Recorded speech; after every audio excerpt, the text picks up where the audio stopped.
राजनीतिको फोहोरी खेलमा अब रेफ्री होइन खेलाडी फेरिने बेला आयो। बालेन शाह काठमाडौँका मेयर मात्र होइनन्, अब उनी बन्दैछन् विश्वकै कान्छा सरकार प्रमुख। यो नेपालको मात्र होइन, विश्व इतिहास लेख्ने छेड हो। सामाजिक सञ्जालमा अहिले आगो बलिरहेको छ। सागर ढकालले ठोकुवा गर्दै लेखेका छन्, विश्वका वर्तमान प्रधानमन्त्रीहरू मध्ये बालेन हुनेवाला सबैभन्दा कान्छो प्रधानमन्त्री हुन्। सुन्नुभयो, हुनेवाला प्रधानमन्त्री। यो कुनै अनुमान होइन, यो एउटा ललकार हो। 90 को दशकमा जन्मिएका पुस्ताले अब विश्व हाक्नेछ, उनले भनेका छन्। गएको चुनावमा हामीले 40 मुनिको बिउ रोप्यौं। यसपालि युवाले सरकार ढाल्ने होइन, सरकार बनाउने छन्।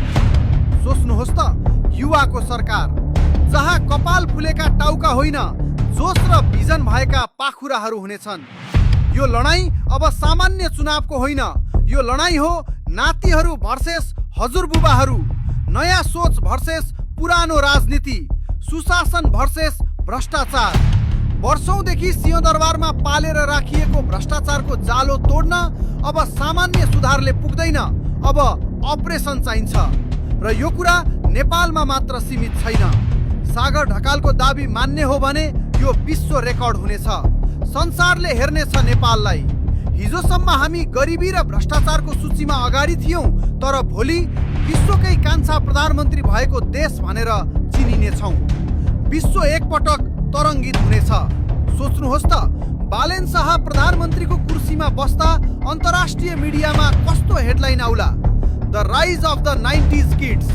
यो फगत कल्पना होइन, यो एउटा मिसन हो।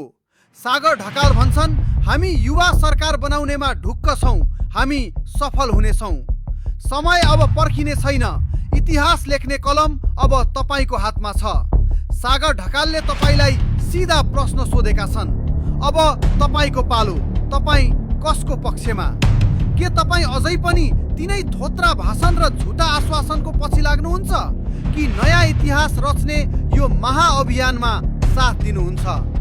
उनीहरू आउँदैछन्, सरकार ढाल्न होइन, सरकार बनाउन।